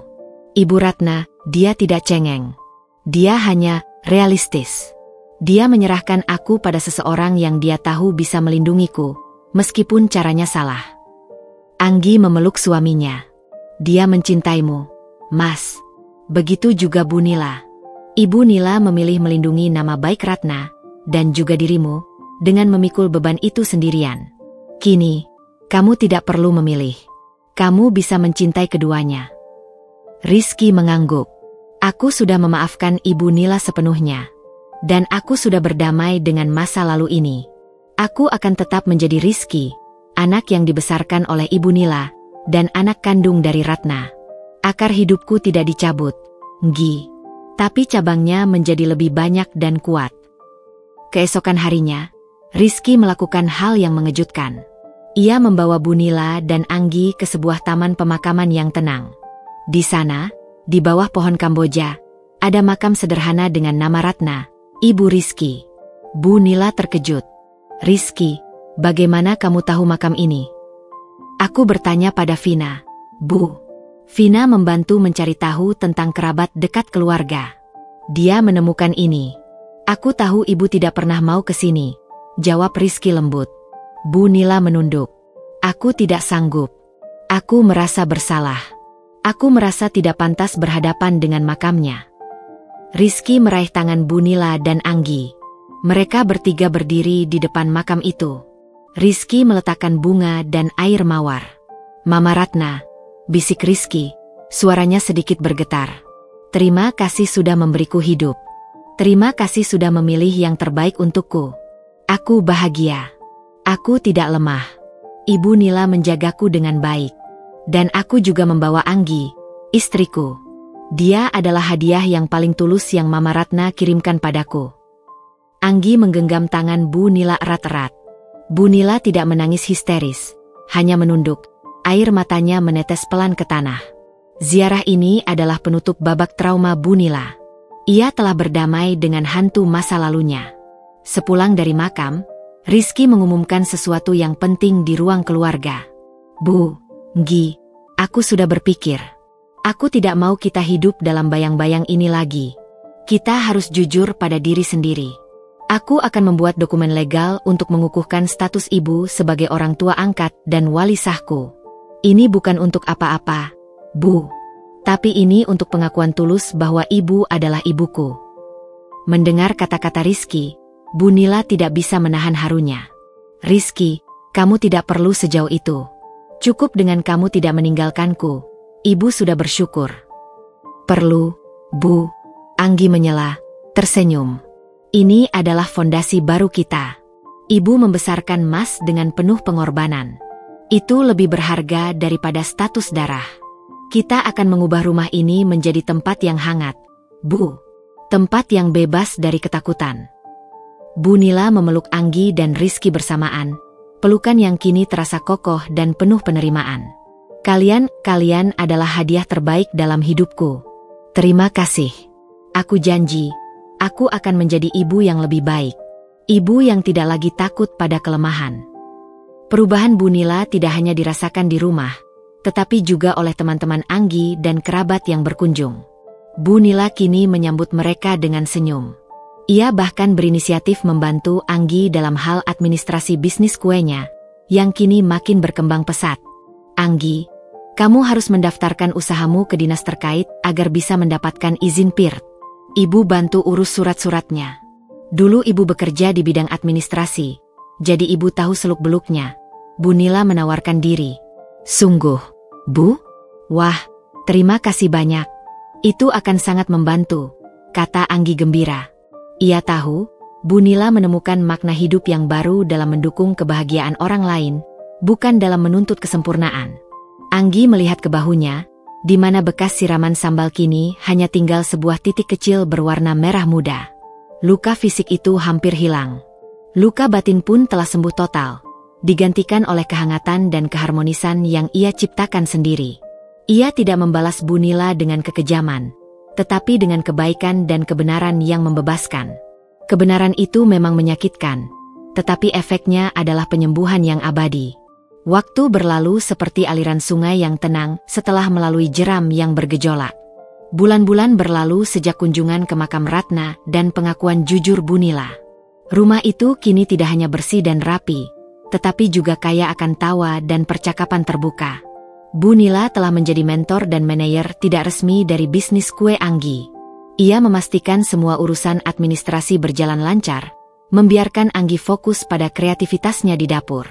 Suatu pagi, Anggi merasakan sesuatu yang berbeda. Sudah beberapa minggu ia tidak mengalami datang bulan, dan mual yang dulu ia rasakan karena stres kini datang kembali, namun dengan aroma yang lebih manis. Ia menyembunyikan kecurigaannya dari Rizky dan Bu Nila, ingin memastikan sebelum memberikan kabar yang mungkin akan mengubah segalanya. Sore itu, setelah Bu Nila pergi ke pengajian rutinnya, Anggi menarik Rizky ke kamar. Wajahnya berseri-seri, tetapi matanya memancarkan rasa gugup yang lucu. Mas, aku ada sesuatu yang harus kamu lihat, kata Anggi, tangannya memegang sebuah kotak kecil. Rizky, yang sedang sibuk dengan laptop kerjanya, menoleh. Ada apa, sayang? Kotak baru untuk kue lagi. Anggi menggeleng. Lebih penting dari kue manapun di dunia ini. Anggi membuka kotak itu perlahan, memperlihatkan dua garis merah yang sangat jelas di alat uji kehamilan. Mata Rizky melebar. Pikirannya mendadak kosong, seperti hard disk yang crash. Ia mengambil alat itu dengan tangan gemetar. Dua garis? Anggi, ini benar. Rizky menatap istrinya, tidak percaya. Anggi tertawa, tawa yang renyah dan penuh kebahagiaan. Iya, Mas. Aku sudah periksa 2 kali. Insya Allah, kita akan punya anak. Rizky tidak menunggu lagi. Ia memeluk Anggi erat-erat, memutar tubuhnya di udara. Ya Tuhan, terima kasih. Ini mukjizat. Ini benar-benar hadiah terindah setelah semua yang kita lalui. Mereka duduk di tempat tidur. Air mata bahagia mengalir. Perjuangan, rasa sakit, dan air mata yang pernah tumpah di rumah ini kini terasa terbayar lunas dengan harapan baru ini. Kita akan jadi orang tua, Mas, bisik Anggi. Kita akan jadi keluarga utuh, sayang.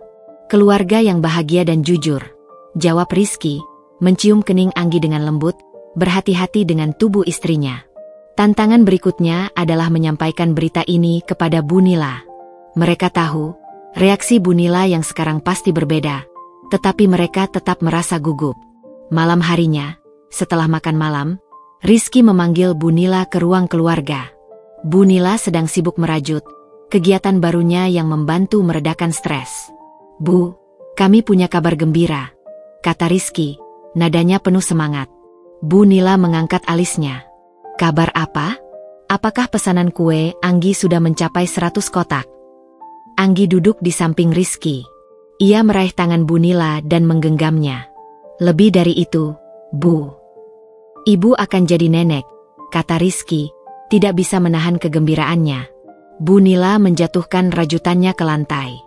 Benang-benang itu bergulir acak, tetapi Bu Nila tidak peduli. Wajahnya yang semula tenang kini diliputi keharuan yang luar biasa. Nenek. Bu Nila menatap Anggi, matanya langsung berkaca-kaca. Anggi, kamu hamil. Anggi mengangguk, air mata haru juga mengalir di pipinya. Iya, Bu. Doakan kami. Bu Nila bangkit dari sofa, berjalan pelan ke arah Anggi. Kali ini, tindakannya tidak lagi dipenuhi amarah atau tuntutan.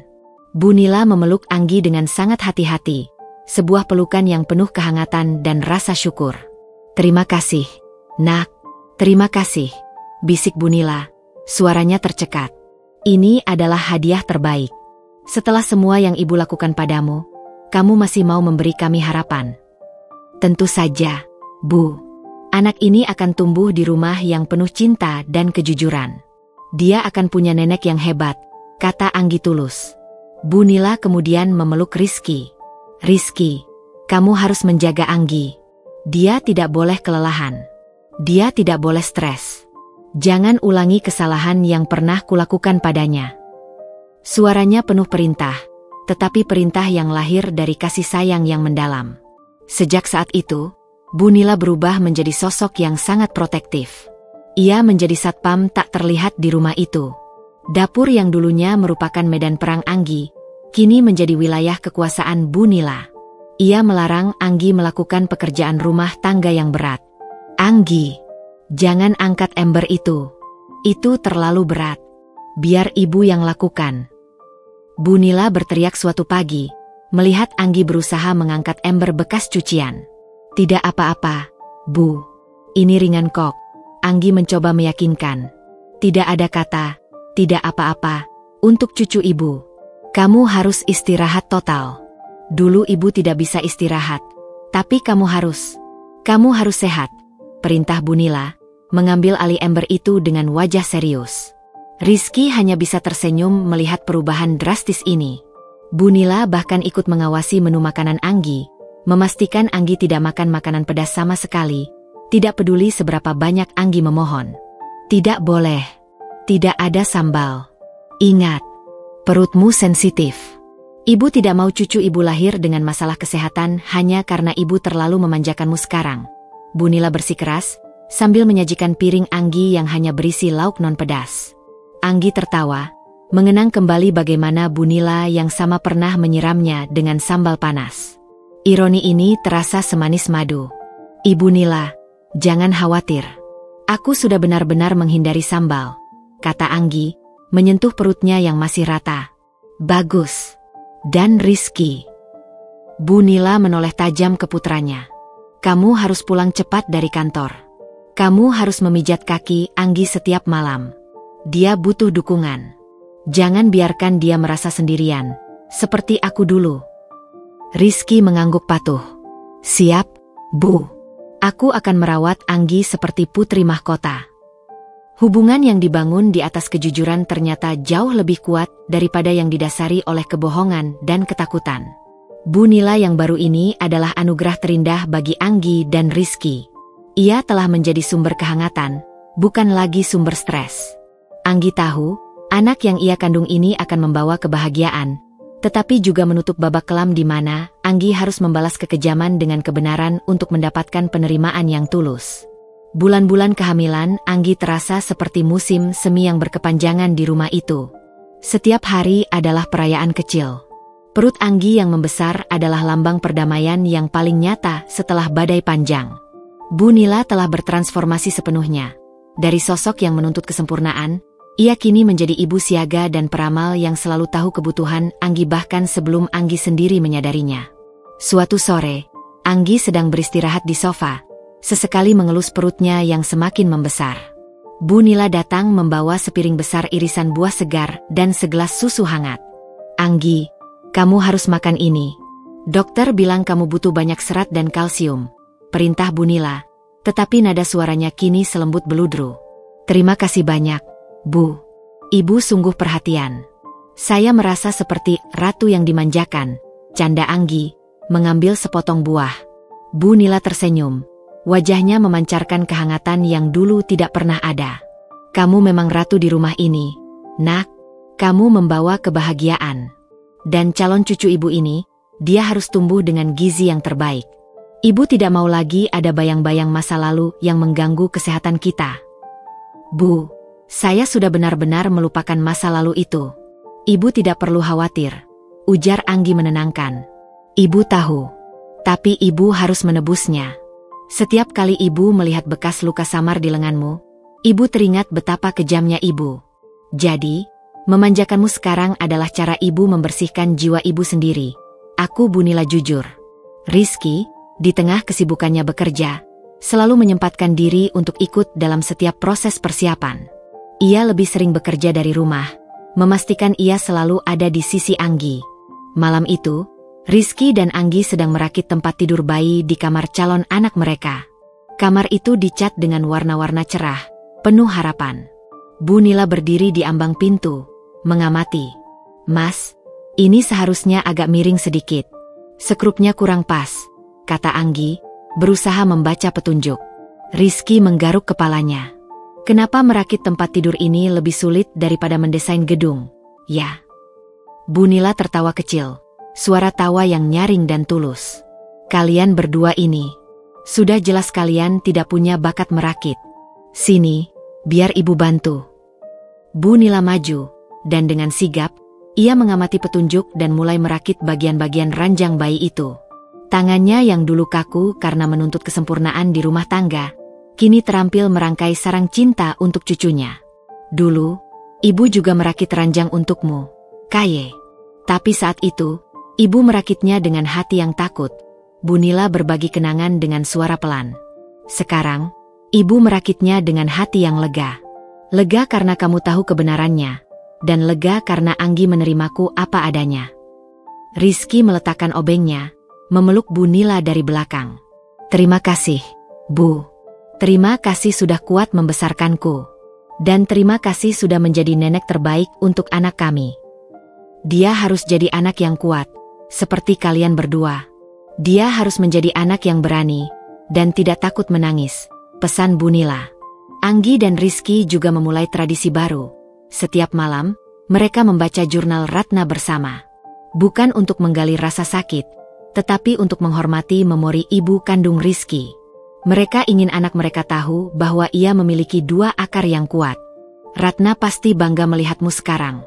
Mas, Ibu Nila juga pasti bangga, kata Anggi setelah selesai membaca. Iya, Nggi.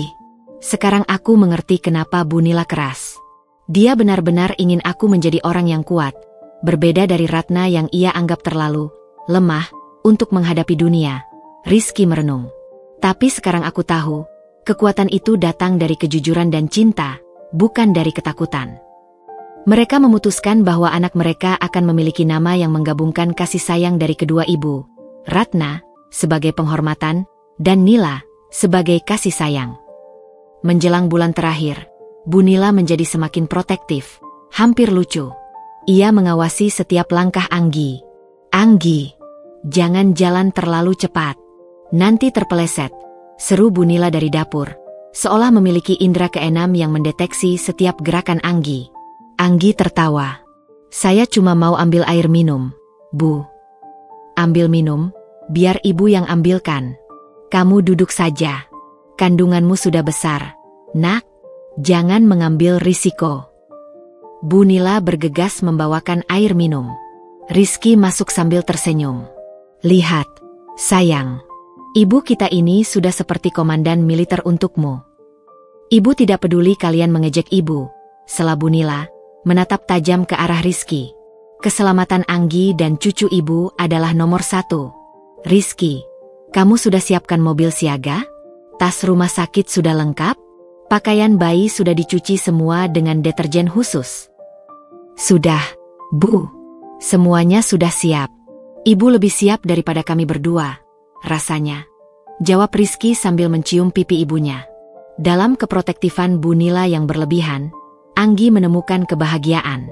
Ia tahu, di balik sikap otoriter itu, ada lautan kasih sayang yang tumpah ruah, menebus kesalahan masa lalu. Anggi tidak lagi merasa tertekan, melainkan dicintai dan dihargai sebagai menantu dan calon ibu. Ia mengingat kembali hari di mana ia disiram sambal. Rasa perih itu kini sudah hilang, digantikan oleh kehangatan yang melingkupinya. Anggi menyadari, balasan kejam yang ia lakukan, menggali kebenaran, telah membawa resolusi yang mengharukan, bukan kehancuran. Ia tidak hanya memenangkan suaminya, tetapi ia memenangkan hati seorang ibu yang selama ini memenjarakan dirinya sendiri. Beberapa hari sebelum perkiraan tanggal lahir, Anggi mengadakan jamuan kecil.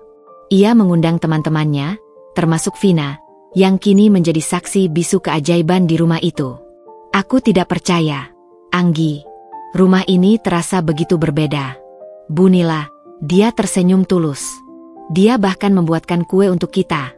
Bisik Vina takjub, melirik Bu Nila yang sedang sibuk menyajikan makanan. Dia sudah berubah, Vin. Kebenaran telah membebaskannya, jawab Anggi, matanya memancarkan rasa syukur. Dan aku berhutang banyak padamu, Vin. Kalau bukan karena kunci replika itu, aku tidak akan pernah tahu rahasianya. Vina memeluk Anggi. Kamu yang hebat, Nggi. Kamu memilih membalas dengan kebaikan dan pengertian, bukan dengan amarah. Kamu pantas mendapatkan semua kebahagiaan ini. Anggi melihat ke Rizky yang sedang tertawa bersama Bu Nila di sudut ruangan. Keluarganya telah menjadi sebuah lukisan indah yang selesai diwarnai, penuh kontras, namun harmonis. Dini hari yang dingin, keheningan rumah tiba-tiba pecah. Anggi merasakan kontraksi yang tak terbantahkan, seperti ombak besar yang mulai datang dari kejauhan. Ia segera membangunkan Rizky. Mas, sudah waktunya, bisik Anggi. Wajahnya menahan sakit namun matanya memancarkan ketegasan. Rizky langsung melompat dari tempat tidur. Tidak ada lagi rasa panik, hanya kesigapan yang telah terlatih berkat ceramah harian Bu Nila. Ia mengambil tas rumah sakit dan kunci mobil yang sudah disiapkan di samping pintu kamar sejak seminggu yang lalu. Oke, sayang. Tenang. Kita bisa. Tarik napas, buang. Aku sudah siap, kata Rizky, berusaha terlihat tenang meskipun jantungnya berdetak seperti genderang perang. Mereka bergegas keluar kamar. Bu Nila, yang tampaknya tidur dengan sensor siaga sejak Anggi hamil besar, langsung membuka pintu kamarnya. Wajahnya tidak menunjukkan kantuk, melainkan kewaspadaan seorang prajurit. Ada apa, Rizky? Anggi? Apa sudah waktunya? Bu Nila bertanya, suaranya tegang. Iya, Bu. Kontraksi sudah datang, jawab Rizky. Seketika, Bu Nila mengambil alih komando. Ambil selimut tebal itu, Kaye. Udara pagi dingin. Anggi, jangan panik. Ingat semua yang kita pelajari di kelas hypnobirthing. Tarik napas, hembuskan. Ibu ikut. Bu, Ibu tidak usah ikut. Ibu istirahat saja, kata Rizky khawatir. Tidak bisa. Aku harus ikut. Aku harus ada di sana. Ibu tidak akan mengulang kesalahan yang sama, membiarkanmu sendirian di saat genting, tegas Bu Nila, langsung menyambar jubahnya. Ketakutan masa lalu yang ditinggal sendirian kembali muncul, namun kali ini ia menyalurkannya menjadi dukungan yang kuat. Perjalanan ke rumah sakit terasa panjang, meskipun jaraknya dekat. Bu Nila duduk di belakang, terus memandu Anggi dengan teknik pernapasan, sambil sesekali memarahi Rizky karena dianggap terlalu lambat mengemudi. Rizky, jangan terlalu pelan. Tapi juga jangan ngebut. Kita harus hati-hati. Ingat, keselamatan Anggi adalah yang utama, perintah Bu Nila, membuat Anggi dan Rizky sesekali tersenyum di tengah rasa sakit. Di ruang tunggu bersalin, Bu Nila tampak lebih cemas daripada Rizky. Ia mondar-mandir, sesekali meremas tangannya. Kenapa lama sekali? Kaye? Apa dokternya sudah datang? Sudahkah perawatnya mengecek semua perlengkapan? Bu Nila mendesak. Sabar, Bu. Semuanya sudah diurus. Anggi sedang di dalam, kata Rizky, mencoba menenangkan ibunya. Bu Nila duduk, menarik Rizky mendekat. Rizky, ibu takut. Dulu, saat Ratna melahirkanmu, keadaannya tidak baik. Aku takut, jika ada yang terjadi pada Anggi, aku tidak akan pernah memaafkan diriku sendiri. Tidak akan terjadi apa-apa, Bu. Anggi kuat. Dia sudah membuktikan itu. Dia bahkan lebih kuat dariku. Rizky menggenggam tangan Bu Nila.